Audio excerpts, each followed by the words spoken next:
और अब आज की दूसरी डिबेट, हम और आप ये अगर सोच रहे हैं कि युद्ध को 5000 किलोमीटर दूर चल रहा है, हमें क्या फर्क पड़ता है, बम हमारे ऊपर थोड़ा ही गिरने आ रहा है, तो ये हमारी आपकी भूल होगी। युद्ध में अब सिर्फ उसी देश पर बम नहीं गिरता जिस पर अटैक हो रहा होता है।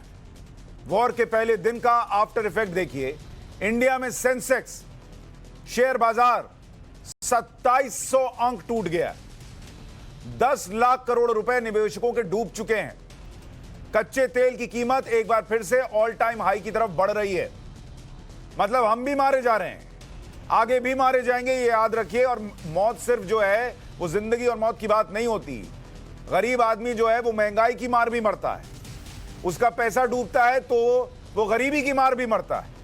तो जिन लोगों का 10 लाख 11 लाख करोड़ रुपया शेयर बाजार में डूब गया, उनसे पूछिए कि उनका कितना बड़ा नुकसान हुआ है। जितना इन तस्वीरों में यूक्रेन में दिख रहा है, उतना ही उनके अंदर, उनके घरों में तबाही मची हुई होगी जिनका पैसा डूब गया। बम कीव पर गिर रहा है, इंडिया में बैठे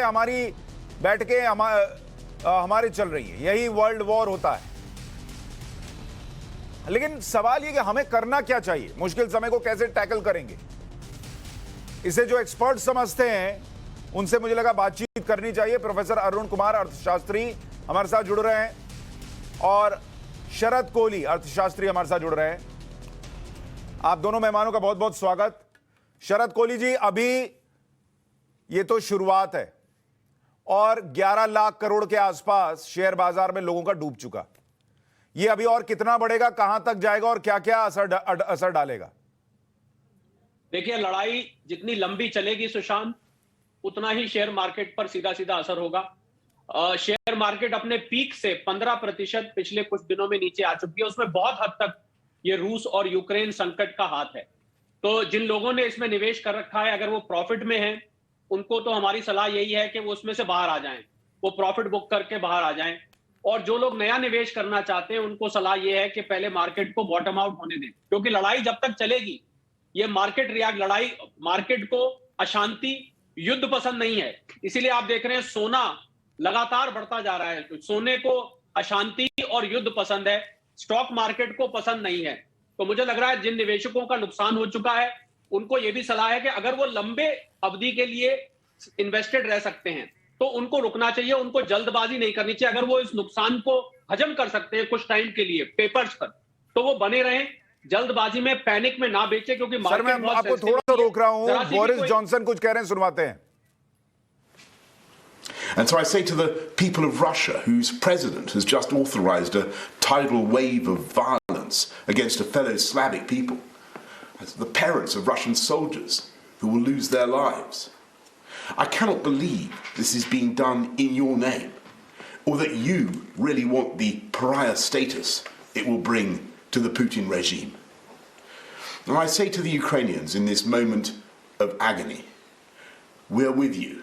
We're praying for you and your families, and we are on your side.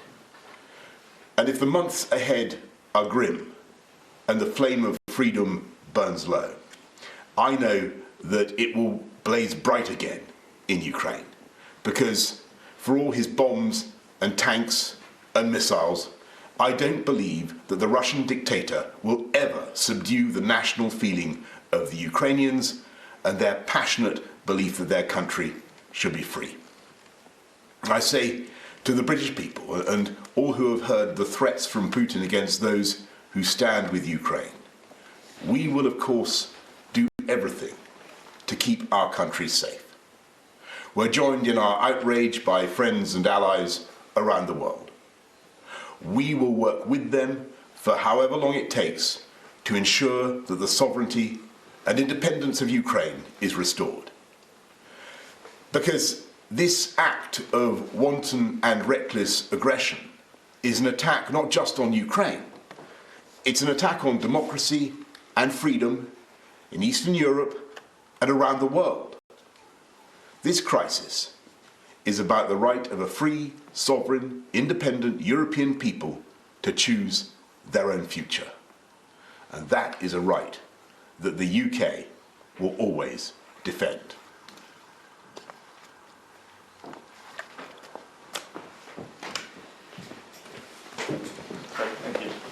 All right. Britain के प्रधानमंत्री बोरिस जॉनसन को आप सुन रहे थे और उन्होंने कहा कि रूस ने बर्बर कार्रवाई की है, हम यूक्रेन के साथ खड़े हैं। और उन्होंने राष्ट्रपति पुतिन के लिए डिक्टेटर शब्द का इस्तेमाल भी किया।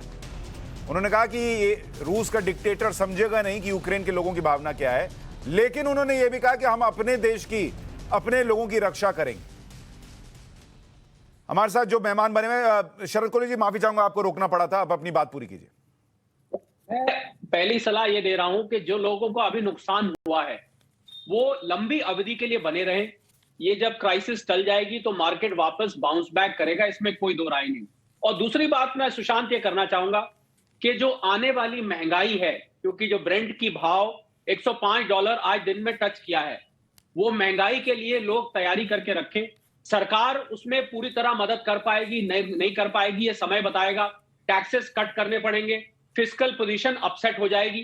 तो मैं लोगों को यह सलाह दे रहा हूं सुबह से कि आप अपने खर्चे जो है, अपना बजट लेके बैठिए, कागज पेंसिल लेके, जो जरूरी के खर्चे नहीं है उनको काट दीजिए और अपना बजट शुरू से बनाइए और देखिए कि जो बहुत जरूरी काम है वही करिए। क्योंकि अगर आपका बजट घर का बिगड़ता है तो यहां पर आपके लिए समस्या खड़ी हो सकती है। पेट्रोल और डीजल की कीमतें खाली जो गाड़ी और स्कूटर चलाते हैं उनके लिए नहीं है, पूरी की पूरी जनता को इंपैक्ट करता है, क्योंकि सारे सामान पर आपको रेट बढ़ते दिखेंगे। इन्फ्लेशन जो पहले से ठीक है, महंगाई बढ़ेगी, शेयर बाजार अभी नीचे ही चलेगा, इसका आप अंदाजा लगा रहे हैं, और लोग अभी थोड़ा प्रॉफिट हो रही है तो कम प्रॉफिट लेकर भी निकल जाइए बाजार से, ये सलाह दे रहे हैं आप। अरुण कुमार जी, क्या जो अभी कोरोना के संकट काल के बाद भारत की अर्थव्यवस्था थोड़ी गति पकड़ रही थी और एक प्रिडिक्शन भी था अलग अलग संस्थाओं का कि भारत की अर्थव्यवस्था जो है वो दुनिया में सबसे तेजी से बढ़ने वाली अर्थव्यवस्था हो सकती है, क्या अब उसमें भी गिरावट आएगी? क्या क्या इंपैक्ट भारत पर होगा अगर ये युद्ध चलता है और लंबा खिंचता है?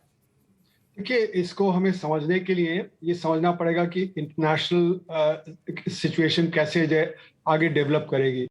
तो सबसे पहली बात तो कि अनिश्चितता बढ़ गई है, क्योंकि इस समय मुझे लगता है कि कोल्ड वॉर जो पहले होती थी 50s में 60s में, अब हम कोल्ड वॉर की तरफ जा रहे हैं।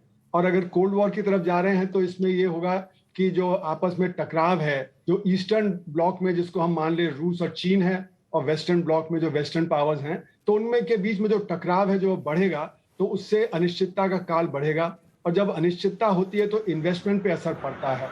तो इन्वेस्टमेंट जब असर पड़ जाता है तो उससे सर, मैं आपको थोड़ा माफी के साथ रोक रहा हूं। कीव से कुछ ताजा तस्वीरें आ रही हैं जहां फाइटर जेट्स जो है वो एक बार फिर आसमान में उड़ते नजर आ रहे हैं। एक बार तस्वीरों को देखिए और इनकी गूंज सुनिए।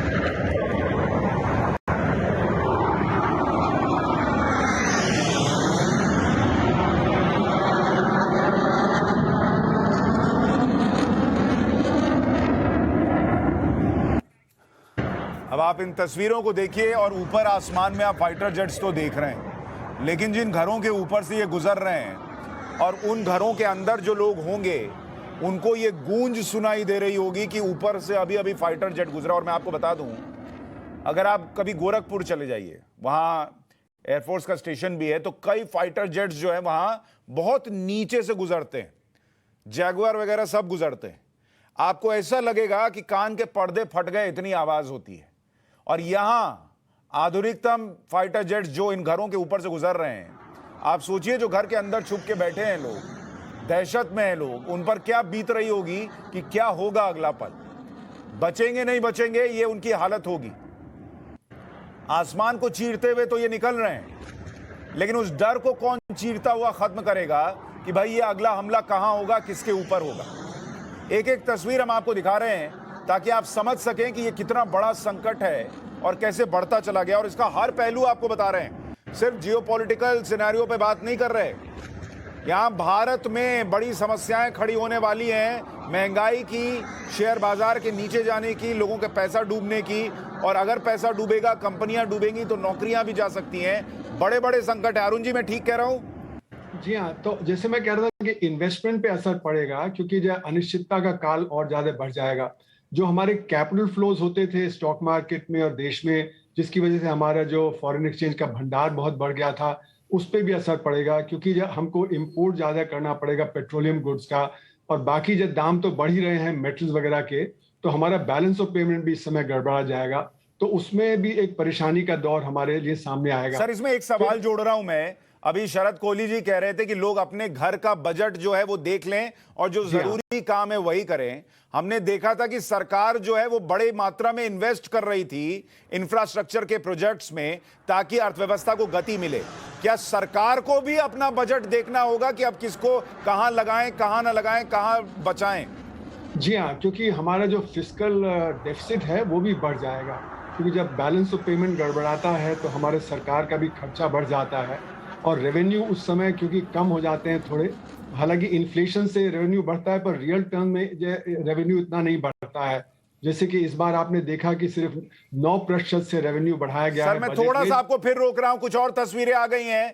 आप देखिए किस तरीके से वहां पर बख्तरबंद गाड़ियां जो हैं वो सड़क पर चल रही हैं। ये कीव की तस्वीर है, जहां पर आप देखिए किस तरीके से बख्तरबंद गाड़ियां एक के बाद एक, पूरी सड़क आप देखते जाइए, जहां से सड़क उस तरफ अगर ऊपर की तरफ देखिए मुड़ रही है और इधर फिर दूसरी तरफ मुड़ रही है दाहिनी तरफ। शहर के बीचों बीच टैंक चल रहे हैं, बख्तरबंद गाड़ियां चल रही हैं। ये उसकी तस्वीरें हैं। शहर के अंदर लोगों की गाड़ियां, घरों में कैद, लोग घरों में कैद, और पूरा शहर जो है वो इस तरीके से छावनी में तब्दील है। और जो लोग बाहर निकले, आप देखिए एक तरफ दूसरी गाड़ियां खड़ी हैं, दूसरी तरफ भी गाड़ियां खड़ी हैं, और उसमें जो लोग होंगे इक्का दुक्का वो देख रहे हैं कि शहर में ये क्या चल क्या रहा है।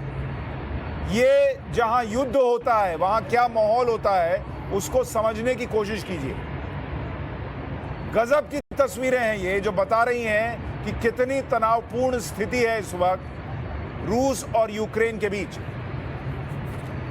रूस के टैंक यूक्रेन की राजधानी में दाखिल हो गए हैं, उसकी तस्वीरें हैं। ऐसे में यूक्रेन कितनी देर अपने आप को बचा पाएगा, यह सवाल भी खड़ा होता है। शरद कोहली जी। जी देखिए, मैं ये बताने की कोशिश कर रहा था सुशांत, कि हमने देखा कि जो महंगाई की दर थी वो 6% से ऊपर थी रिटेल की इस लड़ाई से पहले, और 5 राज्यों में चुनाव के बाद आप पेट्रोल और डीजल के दाम को बढ़ते हुए देखेंगे। उसकी तैयारी की मैं बात कर रहा था। इसके अलावा सुशांत, अंतरराष्ट्रीय ट्रैवल पर फर्क पड़ेगा अगर ये लड़ाई चढ़ती रहती है। हॉस्पिटैलिटी सेक्टर हो गया, एविएशन सेक्टर हो गया, टूरिज्म सेक्टर हो गया, ये सारे सेक्टर बहुत बड़े पैमाने पर लोगों को नौकरी देते हैं, और पहले ही पैंडेमिक की वजह से पिछले 2-3 साल से ये सेक्टर्स इफेक्टेड हैं। मुझे लग रहा है जले पे नमक छिड़कने का काम आर्थिक दृष्टि से आप ये कह रहे हैं सर कि भारत में नौकरियां जाएंगी, ये होगा ही होगा? जी हाँ, बिल्कुल। अगर ये लड़ाई लंबी खिंची तो ये होगा। जले पे नमक छिड़कना जिसको मैं कह रहा हूं वो होगा, क्योंकि पैंडेमिक से पहले ही अर्थव्यवस्था चरमरा गई थी, और ऊपर से ये मुसीबत खड़ी हो गई है। जो मिलती हुई वापस नौकरियां थी, अब आपको वो डाउट में आ जाएंगी, और इसका इफेक्ट आपको आने वाले चंद हफ्तों में महसूस होने लगेगा। अरुण जी, कितने दिन अगर ये युद्ध खिंच गया तो भारत में नौकरियों के जाने की तस्वीरें आने लगेंगी? नहीं, ऑलरेडी हो गया है, क्योंकि देखिए जैसे मैंने कहा अनिश्चितता का काल बन गया है, और इस समय जो एक सिचुएशन है जो ईस्ट और वेस्ट के बीच में, उससे जो अनिश्चितता है उससे हमारे ट्रेड पे असर पड़ेगा। अभी फाइनेंशियल सेक्टर पे असर पड़ रहा है, क्योंकि स्विफ्ट वगैरह से रशिया को बाहर रखा जाएगा, तो बैंकिंग पे भी असर पड़ेगा। और जैसे शरद जी कह रहे हैं कि कॉन्टैक्ट सर्विसेज जो थी, जहां पे ऑलरेडी पैंडेमिक का असर था, उस पर असर ये तो होना ही होना है। अब मतलब इसमें अगर जो लंबा खिंचा तो ज्यादा असर पड़ेगा, अगर ज्यादा लंबा युद्ध नहीं खिंचा और जल्दी से हो गया तो भी असर पड़ेगा। कम असर पड़ेगा अगर युद्ध जल्दी खत्म हो जाता है। लेकिन जैसे कि शरद जी कह रहे हैं पेट्रोलियम गुड्स के दाम बढ़ेंगे, और उससे जो हमारा इन्फ्लेशन बढ़ेगा। फिर जैसे मेटल के दाम हैं वो बढ़ गए थे ऑलरेडी, अब वो जो सप्लाई बॉटलनेक जो फिर और ज्यादा हो जाएंगे। सप्लाई बॉटलनेक की वजह से हमारे अर्थव्यवस्था में, और देखिए अमेरिका में 40 साल का सबसे ज्यादा इन्फ्लेशन हो गया था, क्योंकि सप्लाई बॉटलनेक थे। आपने ऑटोमोबाइल इंडस्ट्री में देखा कि वहां पे चिप्स की शॉर्टेज थी, तो उसकी वजह से सप्लाईज कम हो गए थे ऑटोमोबाइल सेक्टर में, और वहां पे दाम बढ़ रहे थे। तो ये जो सारी जो प्रक्रिया है वो और ज्यादा तेज हो जाएगी, और उसका असर हमारे इन्वेस्टमेंट पे पड़ेगा, उसका असर हमारे एम्प्लॉयमेंट पे पड़ेगा, उसका असर हमारे जो परचेजिंग पावर पे पड़ेगा, क्योंकि दाम तेज हो जाएंगे। और जैसे आपने कहा कि स्टॉक मार्केट पे होगा, लेकिन मैं कह दूं कि स्टॉक मार्केट में मतलब जो ज़्यादा इन्वेस्टर है वो 1% है देश का, तो स्टॉक मार्केट का आम आदमी पे असर नहीं पड़ता, जो अमीर है, जो अपर मिडिल क्लास है, उसके ऊपर ज़्यादा असर पड़ता है। लेकिन सर इसमें एक चीज और जोड़कर पूछूं शरद जी, क्या इसमें थोड़ा भारत के लिए अवसर भी हो सकता है? ये कुछ और तस्वीरें आ रही हैं जो हम दिखा रहे हैं, घरों के हिस्से टूट टूट कर गिरे हुए हैं, लोग पार्क में बैठे हैं क्योंकि अंदर घर के तबाही मची हुई है, आग लगी हुई है, उसकी तस्वीर आ रही है। यूक्रेन की राजधानी कीव की तस्वीरें हैं ये, हर तरफ तबाही का मंजर है। फायर ब्रिगेड की गाड़ी भी पहुंची हुई है जो आग को बुझाने की कोशिश कर रही है, लेकिन आम लोगों की जिंदगियां खतरे में हैं। जब इस तरीके से रिहायशी इलाके में धमाके हो रहे हैं तो कौन कितना सुरक्षित है? ये खार्किव की तस्वीरें आपको दिखा रहे हैं जहां पर आग लगी हुई है।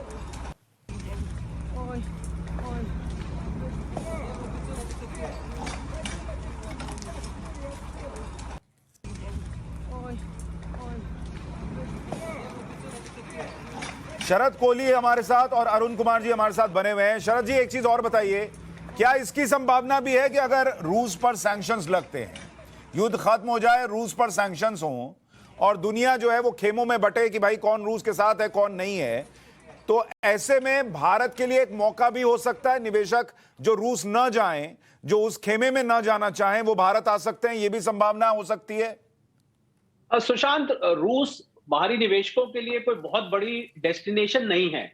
हम चाइना से तो ये तुलना कर सकते हैं, पर इसमें एक और पहलू सुशांत जो मैं जल्दी से जिक्र करना चाहूंगा कि इसमें एक चीन का एलिमेंट भी है, क्योंकि चीन अगर इस लड़ाई में ये युद्ध खिंचता है लंबा, और अगर चीन इस लड़ाई में कूद जाता है या चीन अपना सहयोग देना शुरू कर देता है किसी भी प्रकार से, मैं समझता हूं वहां पर भारत के लिए एक और विकट परिस्थिति खड़ी हो जाएगी, क्योंकि चीन से हमारा व्यापार $100 बिलियन क्रॉस कर चुका है और चीन LAC पे भी शरारत कर सकता है, चीन ताइवान पे अटैक भी कर सकता है और रशिया को भी साथ दे सकता है। तीनों मोर्चों पे भारत के लिए आर्थिक रूप से बहुत बड़ी विकट परिस्थिति खड़ी हो जाएगी और भारत का अंतरराष्ट्रीय व्यापार जो है, हाँ, वहां पर भारत के लिए निवेश के अवसर बनेंगे जिसका आप जिक्र कर रहे थे, क्योंकि रशिया में इतना ज्यादा निवेश की दृष्टि से नहीं देखा जाता। रशिया की इकोनॉमी इतनी स्ट्रांग, इतनी बड़ी नहीं है।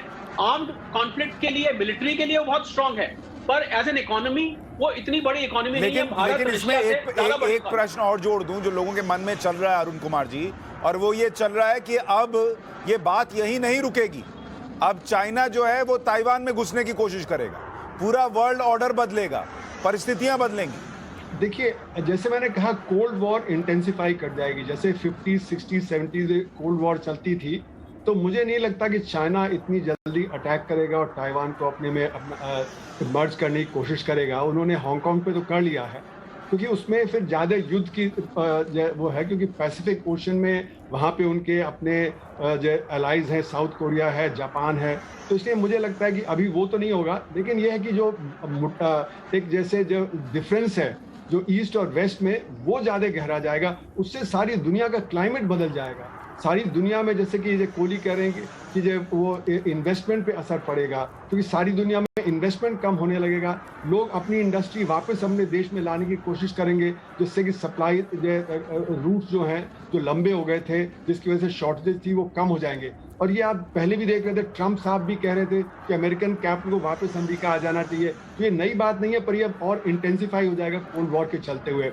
तो मेरा मानना है कि अभी जो इंडिया को अपनी स्थिति देखनी पड़ेगी, क्योंकि यहाँ पे हमारा डिफेंस एक्सपेंडिचर बढ़ जाएगा। जैसे शरद जी सही कह रहे थे कि चाइना का दबाव भारत पे बढ़ सकता है।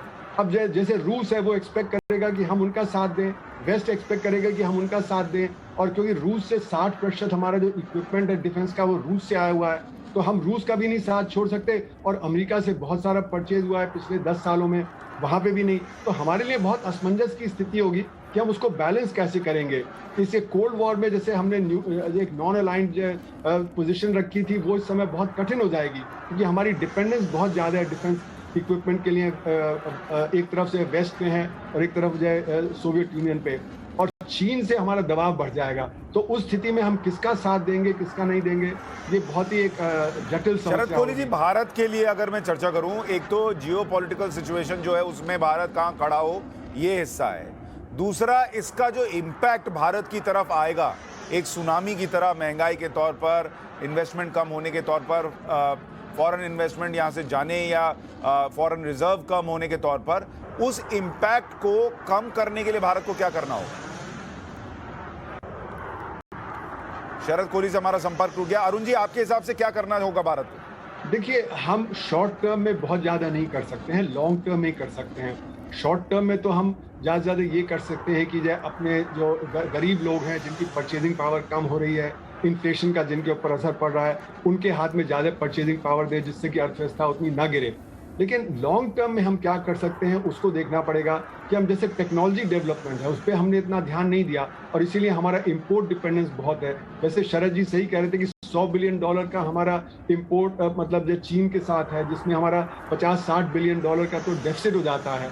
तो हालांकि चीन हमसे मतलब हमारे विपरीत खड़ा हुआ है, हमारे ऊपर अटैक कर रहा है, लेकिन हम उससे ट्रेड कम नहीं कर पा रहे। जो केमिकल्स जो हैं, जो मेडिसिन बनाने के लिए API है, उसका 80% अभी चीन से आता है जी। तो हमें अपनी टेक्नोलॉजी डेवलपमेंट बहुत तेज करना पड़ेगा आने वाले समय में। दुनिया के लिए बहुत विकट परिस्थिति है, दो देश आमने सामने हों, उनमें युद्ध हो, लेकिन दुनिया इस तरह से आज के युग में एक दूसरे से जुड़ी हुई है, देश एक दूसरे से जुड़े हुए हैं कि उस करंट को महसूस दुनिया कर रही है।